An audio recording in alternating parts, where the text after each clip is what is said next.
Welcome to the AI-powered reader, your shortcut to unlocking the world's best books. Get ready to absorb key insights, understand core concepts, and expand your knowledge all in a fraction of the time. Let's dive in. All right, let's dive into Marcel Dirsus's book, How Tyrants Fall.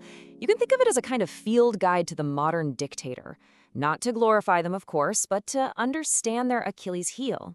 It's this really fascinating look at the weaknesses that are just baked into authoritarian rule, and it shows you how, again and again, these supposedly all-powerful leaders come crashing down. And you know, that quote from the last Shah of Iran, it just gets right to the heart of the whole thing. The book really argues that under all the golden guns, the palaces, the huge armies, the single most defining emotion of a tyrant is just fear. They are, like the Shah said, completely and utterly alone, always watching their back. Because they know deep down that one wrong move could mean exile, a prison cell, or worse. So here's our game plan for this explainer. First, we're going to talk about the tyrant's fearful throne, basically what drove Dirsus to write this book. Then, we'll map out the anatomy of a dictatorship. After that, we'll dig into the 3 keys to collapse, which is the real core of how these regimes crumble.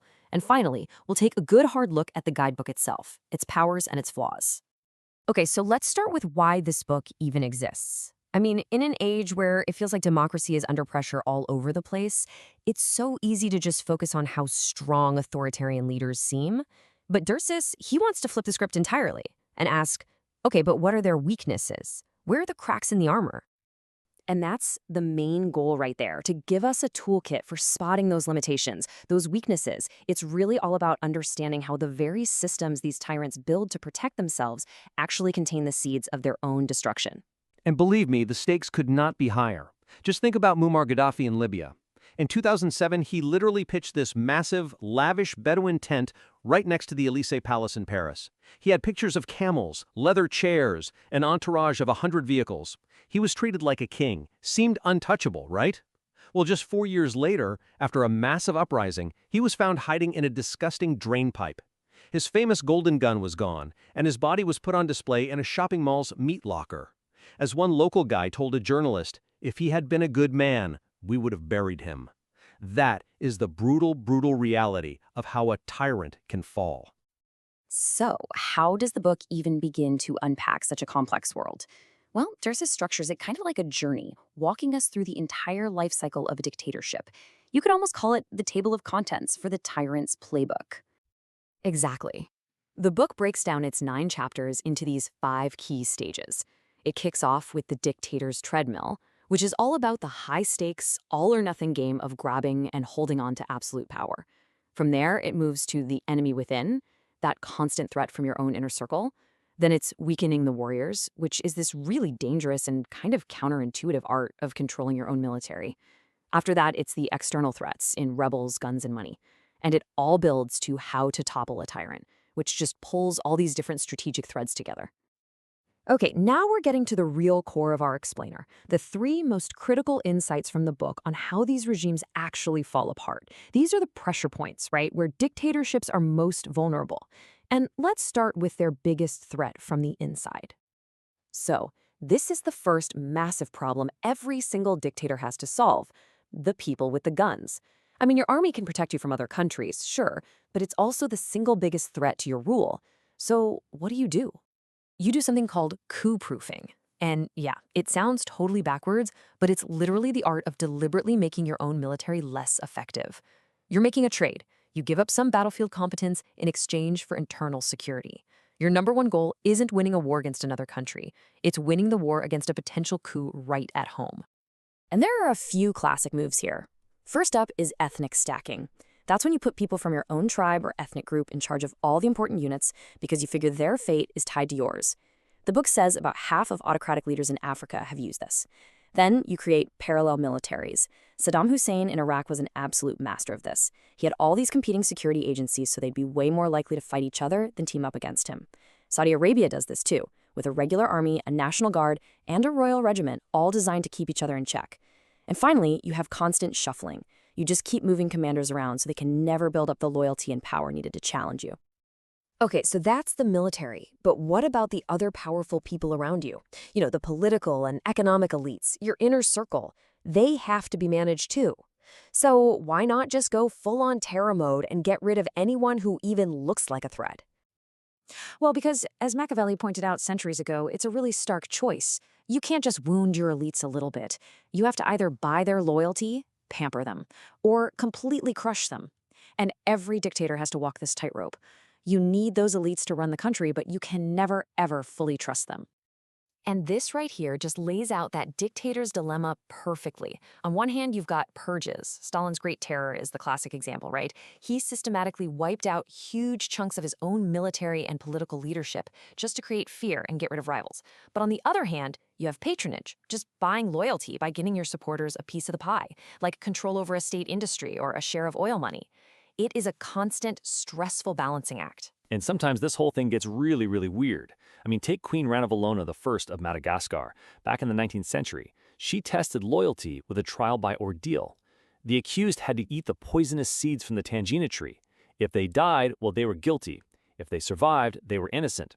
And this poison first strengthens the heart, then just overwhelms it. It's estimated hundreds of thousands might have died this way. It was this terrifying, literal test of who your body, and by extension your soul, was loyal to. Just wild. All right, so let's say you've coup-proofed the military and you've managed your elites. But then, the ultimate nightmare happens. The people take to the streets, hundreds of thousands of them. You give the order, clear them out, by any means necessary. But what happens when your soldiers hesitate? This number, it points to some really fascinating research. The book brings up the work of a political scientist named Erica Chenoweth, and what she found was that historically, no government has ever survived a nonviolent campaign that got just 3.5% of its population to actively participate. It seems to be this magic tipping point where the state's pillars of support, and that includes the security forces, they just start to crack. And they crack for a few really key reasons. First, you've got fraternization. I mean, it's one thing to shoot at a foreign enemy. It's another thing entirely to fire on your own people who could be your neighbors, your cousins, your friends. Second, you often see this leadership paralysis. The inner circle just can't agree on whether a brutal crackdown is going to save them or actually doom them. And finally, there's international leverage. A regime that really depends on powerful democracies for trade or aid knows that a massacre broadcast all over the world could lead to crippling sanctions, or even worse. The fall of the Berlin Wall is just a perfect example of this. In October of '89, huge protests erupted in Leipzig, East Germany. The regime had thousands of soldiers and police ready to go. A local commander, a guy named Helmut Hackenberg, was just waiting for the order to shoot from his boss in Berlin. But the call never came. The leadership was totally paralyzed. So, on his own, facing this sea of peaceful protesters, Hackenberg made the call to pull his forces back. That exact moment of hesitation was caught by journalists, broadcast on West German TV, and seen all across East Germany.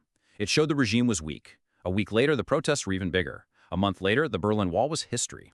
So those are the key weaknesses, but now let's finish up by kind of pulling back a bit and taking a look at the book itself.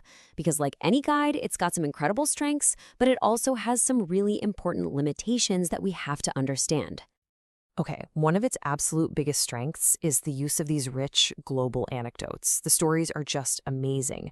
From an American Gambian activist who plotted a coup from his house in Georgia to North Korean defectors who survived on pine bark cake, it makes complex political science feel like a thriller. But a key limitation here is that this focus on personal stories means there's less attention paid to the deeper economic structures.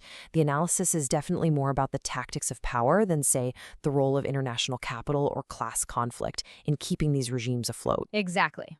And another strength is how it gives you these broad, really accessible frameworks. A concept like coup-proofing, that's a powerful and simple tool you can immediately use to understand the news coming out of authoritarian countries. It gives you a whole new lens. The flip side, though, is that the book is explanatory, not predictive. It's more of a political autopsy kit than it is a crystal ball.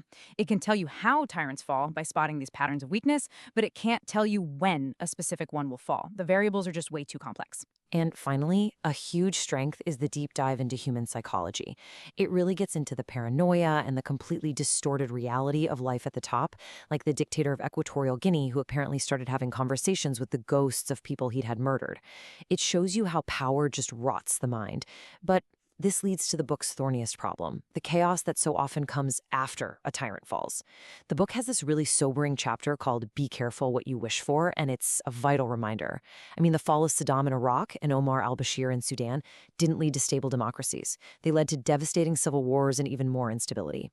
Getting rid of the tyrant is often just the beginning of a much, much bigger problem. Which brings us right back to where we started.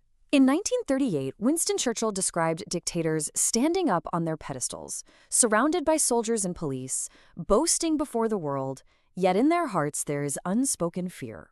And really, this book is just an exploration of that fear, not just as an emotion, but as a structural weakness at the very core of tyranny. And so we'll just leave you with this final thought which really captures the central paradox of Marcel Dirsus' book. If a tyrant's greatest strength is their absolute power, is their greatest weakness the very fear that that power creates in everyone around them, and maybe most of all within themselves? Thanks for watching. That's all for this episode of the AI-powered Reader. We hope today's summaries sparked new ideas and brought you valuable insights. If you enjoyed what you heard, please subscribe wherever you get your podcasts and consider leaving a review. It really helps others discover the show. Until next time, keep learning, keep growing, and keep reading. Or rather listening.